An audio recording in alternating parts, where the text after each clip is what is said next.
never heard of. Please welcome Jimmy Waldron!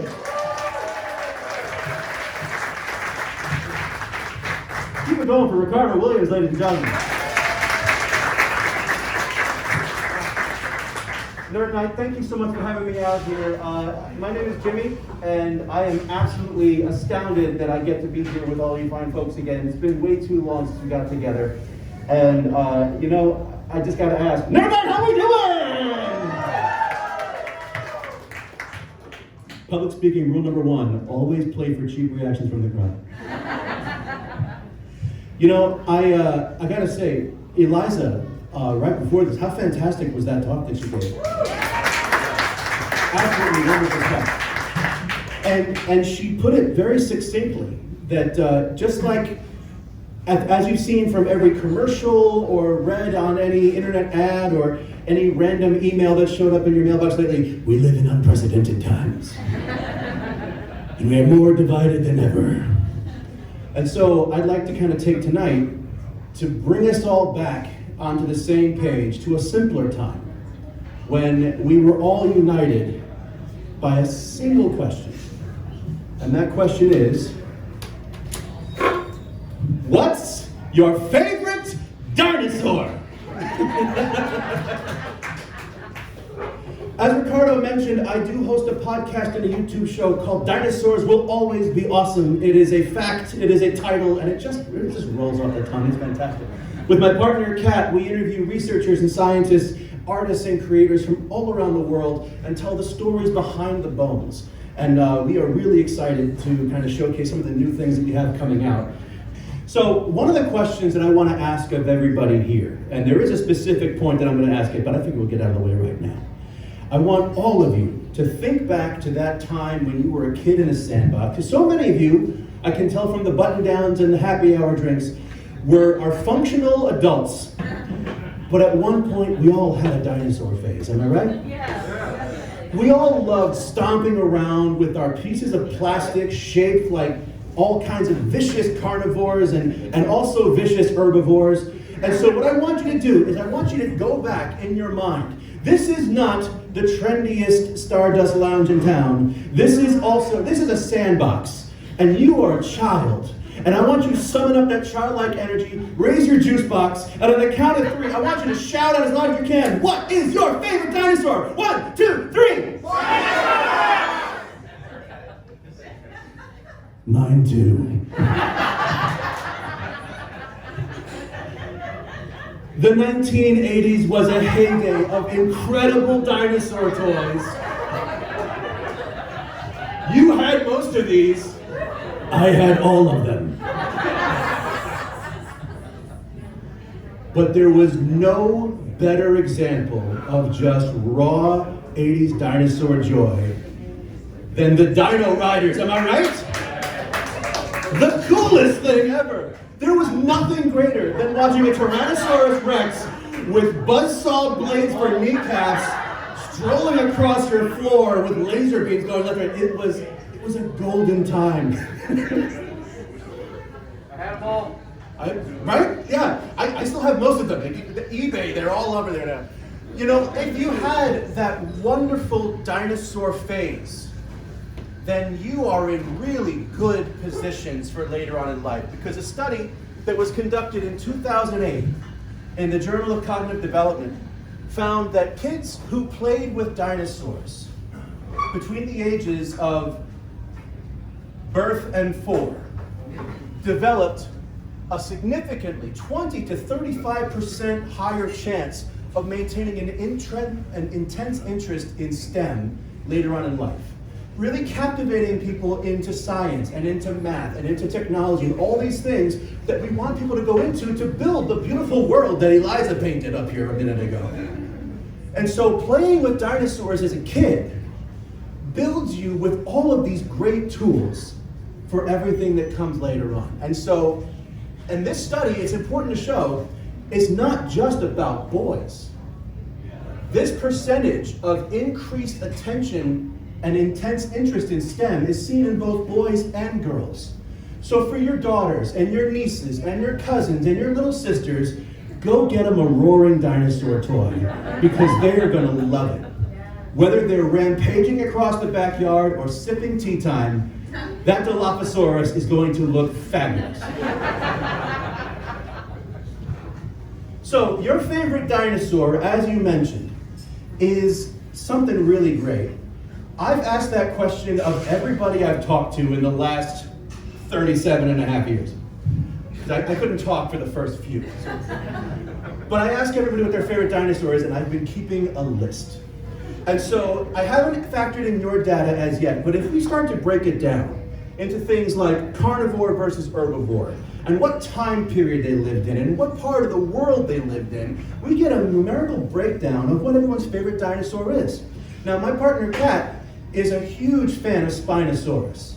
And since she's going to be watching this later on, any Spinosaurus fans in the audience, please show the love. There's 4 of them.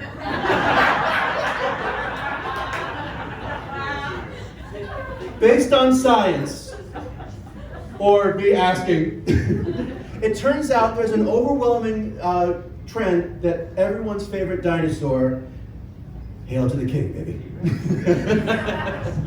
Your favorite dinosaur overall is Tyrannosaurus rex. No other animal in the informal poll that I've been doing for years has shown as much prowess or as much just dramatic size. It's a gateway animal. People have learned about science because of how awesome Tyrannosaurus rex is. You've seen my shirt. There is a criminal lack of adult dinosaur clothing. Can we not vote on this? But despite this breakdown, of which we are all part of it, there are so many more dinosaurs out there that we've only just gotten to know. And so many that we have not actually been able to factor in until now. But that's where I come in. Ladies and gentlemen, I'm going to start my talk now. This is the most awesome dinosaurs that you've never heard of. Starting off with one of my favorites, my second favorite dinosaur of all time, the gorgeous, the magnificent Kosmoceratops.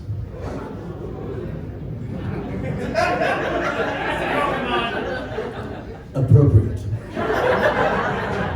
Kosmoceratops is a fantastic animal only discovered a few years ago. It's actually found in an area known as the Grand Staircase Escalante National Monument in Utah. Really? Fantastic. There we go. Awesome. There was a Kosmoceratops right beneath you as you were walking around. Next time you'll know that. So this magnificent creature lived during the late Cretaceous period in the western United States, which as we called it back then was Laramidia. And this amazing creature, I love it so much because ceratopsians, those are the ones like Triceratops and Styracosaurus and the ones with all the horns.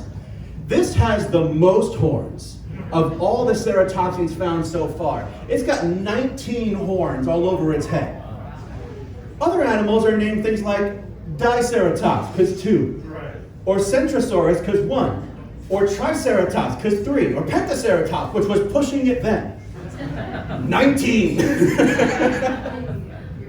Now, if you have any youngsters at home and you're familiar with the show Dinosaur Train, and Dr. Scott, who shows up at the end to tell you the lessons that we've learned today. Dr. Scott Sampson is an actual paleontologist. He discovered the Kosmoceratops with a little bit of help. Kosmoceratops is so awesome because it was found by a volunteer who decided, I want to go dig up a dinosaur today. His name was Scott Richardson. The full name of this dinosaur, genus and species, is Kosmoceratops richardsoni. That is on his LinkedIn, you know that.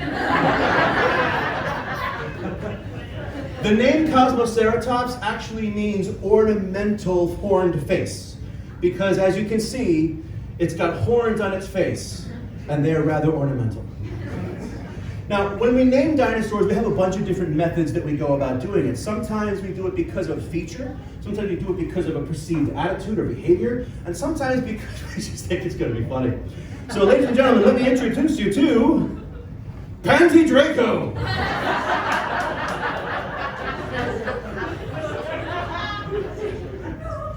I think he's a Slytherin. Pantydraco is not named because of that you're thinking. We're all laughing at right now. Pantydraco gets its name because it was actually found in an area of Wales on a cliff in a place that was called Pantydraco, which is an area that was an island off the coast of Wales. And there's an old legend about it that says that the king, the great king, Vortigern, the Celtic king Vortigern, wanted to build a castle on this very island. But his viziers told him, "Sire, you do not build a castle on this land, because beneath these trembling shores, a sleeping dragon awaits to devour your kingdom." So, in Welsh, that translated to the sleeping hollow and the dragon of the sleeping hollow. Pantydraco. Pretty cool, right? That's pretty awesome. Like a King Arthur legend built into a dinosaur. But it's not cool enough yet. There's more about this dinosaur that makes it incredible. This dinosaur, Pantydraco, is the size of a house cat. You didn't see that coming, did you? It gets twistier. Pantydraco lived during the Triassic period. This is the beta testing period of the dinosaur era. Okay, so we were still working things out. All the dinosaurs, most of the dinosaurs, had a similar body form. They had long necks, long tails, long arms, and they weren't quite sure what they wanted to eat yet. Pantydraco was actually an omnivore. It ate a little bit of this, a little bit of that, a little bit of whatever. In the line of animals that Pantydraco leads off to, it's called a sauropodomorph. Does anyone ever hear, show of hands, have you ever heard the word sauropod before? Yeah. So already, whoa, impressive, right? So this is the idea that I want to put forth. Pantydraco is proof that if we gave house cats 100 million years to kind of F around and find out, they could grow into the world's largest terrestrial animals, the greatest creatures to ever walk the earth. And we would call that group the Saurops.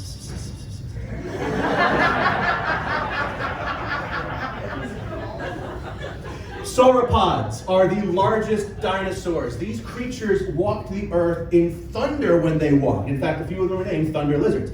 And so these creatures, we always wondered, how does something on earth get this gigantic and these so diverse creatures? They all started with that tiny little Pantydraco, discovered just a few years ago. And I think that turns into that. It's pretty awesome. Less awesome, however, is this thing, Masiakasaurus. You know, time travel, fun fact, was actually invented. Time travel exists. And on the first trip, they went back in time and saw this thing and said, "Get the hell in the car." And they burned the notes and they never went back again.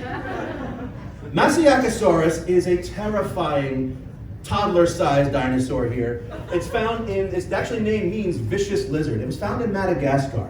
And what makes this thing really stand out, you can tell from there, its teeth are so distinctive. The vicious lizard's teeth actually point forward in its mouth.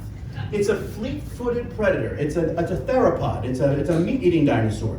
And the skull of this thing has to be seen to be believed because, look, the teeth actually point outward. Now, what this tells us is that this dinosaur developed a special way of catching its prey. Similar to certain shorebirds like woodpeckers and things like that, where it can actually dart its face into a burrow or into shallow waters and hook its prey and then pull it back out. So this is meant to be a grabbing or burrowing creature. Doesn't change the fact that they're terrifying to look at. I mean, enhance. It's crazy. The full name of this dinosaur is Masiakasaurus knopfleri, because the discovering team who found it was blasting Dire Straits at the time, and so it's named after Mark Knopfler. That's a fun Wikipedia page to check out. Mark Knopfler has a surprising number of animals named after him in the scientific community. But Ricardo, that's a different talk for a different time. One of my favorites of the weird and awesome dinosaurs is this one. You actually might have heard of this one. It's got a little bit more play than the rest. Therizinosaurus, also known as the scythe lizard, When this creature was first discovered, we thought it had dethroned Tyrannosaurus rex because we didn't find the full thing. All we found were a few parts and pieces. In the formation where it lived in Mongolia, this creature was very bizarre looking because all we found were these gigantic arms. When you find these kinds of arms for a creature, and they have sharp hooked claws at the end of them, we start to think, well, what could this possibly be? This is a voracious, meat-eating murderer. I mean, look at the size of the claws here. They look pretty big there, right? They look a little bigger here, don't you think? So this is the claw. This is this right here. Yeah, exactly, right? Especially if the Masiakasaurus got to pull that mackerel first. It's full of holes. But no. This is the claw of Therizinosaurus. It had 6 of these things. But this creature, when we found more of it, because this is the way that scientists make their discoveries about dinosaurs. We find a few parts and pieces here or there, and we make a good idea, we make a conjecture. Everything about paleontology is right until it's wrong. I love paleontology because it is a living science of very, very dead things. So we started to find other animals that looked like this, but had more parts and pieces. And we quickly learned with other similar animals that the shape and size of Therizinosaurus actually looked like it really belonged in a brownstone walk-up off of Sesame Street, hanging out with a mammoth. Right? It's Big Bird, is what I was getting at. Okay, moving on. The next dinosaur that I wanted to showcase to you is another one that I think is fantastic. This is Llukalkan. Llukalkan, Macaulay's great uncle. I've made that joke 11 times every time I talk about this, and I will not stop. Llukalkan's name translates to the one that brings great fear, because we named dinosaurs off of potential traits, and it's a really weird looking thing. This was found in the late Cretaceous, about 80 million years old, lived in Argentina. And so we found this is part of what we call the Abelisaurs. So if you saw Jurassic World Fallen Kingdom and you saw the little red dinosaur with the horns that fought the T-Rex and lost because T-Rex is the greatest and best dinosaur of all time, we proved it scientifically. Carnotaurus, with the horned bull, is an Abelisaur. Short face, sharp teeth, tiny little arms next to vestigial arms, and carnivorous. Llukalkan is another one of those types of dinosaurs, okay? But what makes this one really special, besides everything, is that when we took a closer look at that skull, we started to notice something that was unique to this kind of animal. So all theropod dinosaurs have a very similar skull structure. We've got nostrils, we've got big openings we call fenestra, where there's like a hole in the bone for muscle or things to pass through. We've got the 2 eyes in front, get space for ears in the back, and then we've got some other things here and there. When we found Llukalkan, what we found is that on top of the skull, we've got these 2 fenestra. Now, most of the theropod dinosaurs had these holes anyway. They're places where blood flow can travel. It allows for muscle attachment, so you get those really strong bites that they're so well known for. But Llukalkan was a little bit different. This one had built-in air conditioning. The position of the fenestra and the way that the blood vessels would attach allowed for a lot of superheated blood in the dinosaur's body to make its way up close to the surface to give off that excess heat, to cool it down while it stalked the plains of Argentina. I think that's pretty awesome. Now, I have another dinosaur here that I want to show you. I think this is the last one that I have to share, just because I think it's fantastic, and I love this one. You gotta save the best for last. Ladies and gentlemen, the weirdest, and therefore most awesome dinosaur I've ever seen in my life. Incisivosaurus, whose name translates to the incisor lizard. What is it, a chicken with rabbit teeth? Are you serious? Yes, we are. The incisor lizard is an oviraptor. It's a dinosaur that got a bad rap years ago because we found an oviraptor dead on top of a clutch of eggs. We're like, oh, look at this creature, it's stealing these eggs. And then years later, when we were careful and actually we were taking more serious approaches to these things, we realize, oh no, it's not eating the eggs, it's protecting the eggs. Also, there's a little one of these big ones on the inside. How weird is that? So now Oviraptor, the name sticks, unfortunately, but they are not egg thieves. This Incisivosaurus is a kind of Oviraptorid. What really makes it cool is that it lived in a part of China where you see a lot of the Oviraptors live. It had broad feathers all over its body. It had feathery wings to kind of help with darting around and avoiding things like Velociraptor that was a neighbor of this animal. And those teeth, we gotta talk about those teeth, because those teeth are actually what they had. So this is the skull of Incisivosaurus, and it's such a bizarre thing. These rodent-like incisors, they show a similar wear pattern to those of hamsters or rodents. What does this tell us? It tells us a little bit about how this animal actually ate.